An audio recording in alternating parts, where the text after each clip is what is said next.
Hi everyone, it's Emily, and for today's video, I wanted to discuss whether or not video game collector's editions are still worth it this day and age. And with the collector's edition for Zelda Tears of the Kingdom recently releasing, I thought this was a good opportunity to talk about this topic and whether or not we feel that collector's editions are really worth the stress and the amount of money they're going for these days. So I'm going to first open with a general discussion about video game collector's editions, and then get into specifically whether or not I think the Tears of the Kingdom collector's edition is worth buying. So recently I feel like there's been a lot of conversation around collector's editions and many people deciding to opt out of them, even for some of their favorite game franchises. So I do want to preface this all by saying that when it comes to collecting, it is highly subjective. So what someone might value when it comes to their collectibles might be something that is less of value to another. So whether or not a collector's edition for a particular game is worth it may or may not be for one individual, but it is for another.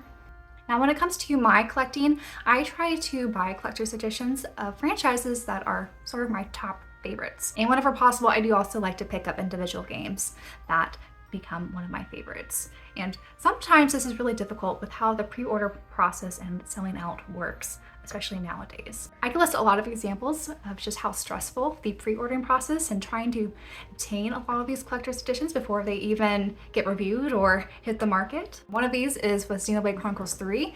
I would say that's probably been my worst buying experience, trying to get that online through the My Nintendo store. There were just so many hoops to jump through that, and waiting rooms, and just stress of the idea of not being able to get it and having to pay scalper prices. And even though Xenoblade is one of my favorite franchises, I do question whether or not I would want to go through that process again, just because of how stressful it was trying to obtain the third game's collector's edition. And we've also seen instances of pre-orders being outright canceled before the game release, which is just more added stress to fans of the franchise. We saw this unfortunately with Resident Evil 4 Remaster, which was a GameStop exclusive, and I guess they sold too many and just had to cancel a ton of in-store pre-orders and a few online pre-orders as well. And unfortunately, I feel like this race of pre-ordering online has become a whole nother level than it was, say, 5 years ago. Whenever there's a new release of something I'm interested in, I'm always on Twitter following some of those game deal accounts, just waiting to see when these pre-order periods pop up, because a lot of the really popular ones are sold out in minutes. And if you're not right there at that right time, you're going to miss out. And going back to the pre-order cancellations, I think this has also led to people buying multiple copies from different stores. And sometimes doing this just to secure a more reliable store that they could pick up in person, so that whatever collector's edition they are able to obtain won't come damaged, like unfortunately a lot of mine have. So these are just a few examples of the pre-ordering process and just how much stress a lot of this has just added onto a lot of collectors, and kind of making me at least question whether or not some of these collector's editions are worth it or not. So I think we all are aware of that the erasure of physical media is bound to happen at some points, but it's just been a little disheartening to see it play out in real time, and just seeing the decline of accessibility of physical media just disappear right before our eyes. So all the pre-order stress and limited availability is just one side of the equation. So now I'm going to shift over to whether or not the contents of what's inside these collector's editions are still worth it. So traditionally, collector's edition packages tend to include the game along with a soundtrack or an art book and some other extra goodies that you can't find anywhere else. And a lot of collectors love to own these items as just physical representations of some of their favorite games. They sometimes contain really nice decorative things to spruce up your game room or shelves, like figures or scrolls or cloth posters. They also sometimes contain some cool behind the scenes things, like in some of the art books, you could see some of the storyboards and character designs of how something started to the finished product. And they sometimes include things like soundtracks that you could listen to anytime, either on a CD player or you could rip and have the digital format. And it's really cool to see some creative items that are very unique and tailored to the game. Or some replicas, like for example, right next to me, I have this 50 mirror coin that's from the Legend of Heroes Cold Steel games. That was included in one of their kind of fancy collector's editions for the PS4. So as fans of these games and franchises, it's really cool to own some of these collectibles that you really can't find anywhere else. But there has been a lot of discussion that a lot of these cool collectibles and things that used to be included in collector's editions no longer are. For example, maybe a very minimal art book or a sound selection CD rather than the whole entire soundtrack. And it does sometimes feel like whenever they skimp out on the collector's editions, they are trying to incentivize you to buy maybe the full soundtrack or the full kind of artworks illustration books that you could buy elsewhere.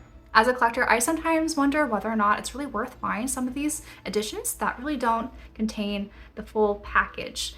And if I could buy, say, for example, a figure or a soundtrack or an art book elsewhere, it might be well worth just spending on those items to get the full experience rather than just kind of a half experience that the collector's edition may offer. And this isn't even getting into some of the collector's editions that don't contain the actual game inside them or some digital download code only, which I just find so mind-boggling being a physical media collector's edition. Now, when it comes to my collecting philosophy, I do prioritize getting collector's editions of some of my favorite franchises, even if I think the collector's edition itself is really not that great. For example, I did recently purchase a Xenoblade Chronicles 2 collector's edition on the aftermarket, and it was very expensive. So for me, I did feel like it was well worth it because Xenoblade Chronicles is one of my top favorite series ever. But in the end, it is sort of like buying a glorified cardboard box.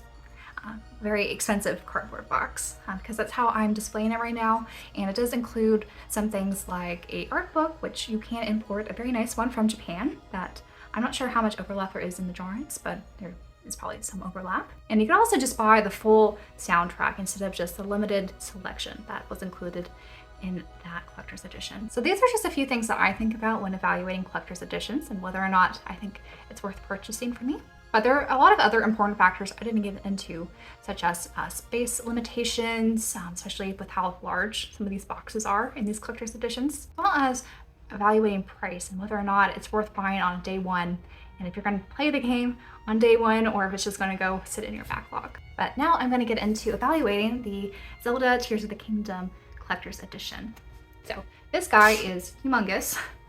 It's much fatter than I was expecting. Now, I have heard some people express some disappointment in this collector's edition, especially comparing it to the 2017 Breath of the Wild collector's edition that contains some cool things, especially the Master Edition. So one thing that I do like to see in collector's editions is a steelbook, and I do quite like the steelbook on this one.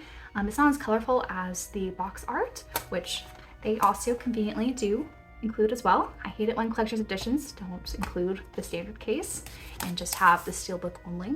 But that's just my personal preference when lining my games up on my shelf. Unfortunately, there's no soundtrack CD in here, but to be honest, I'm not too disappointed by that because I feel like most Japanese games will release a full-on CD with all the tracks at a later date, and if they were to include a CD in here, it just would have been a small selection like they did for the Xenoblade Chronicles 2. But they do, however, have a very nice art book, which I haven't looked at fully because I don't want spoilers, but the cover is beautiful in this hardbound with some engraving and some of the symbols with different textures, just really kind of making this look very professional and plush. I did, however, take a sneak peek, and I was a little disappointed that there's no English translation in here, so they didn't localize the art book for the Western release. I think it would have been nice to kind of read the little notes that are by all the little diagrams. And I think Nintendo is a large enough company that would have been able to accommodate a Western localization. And for some of the fun items, they included this nice pin set. So these are middle pins.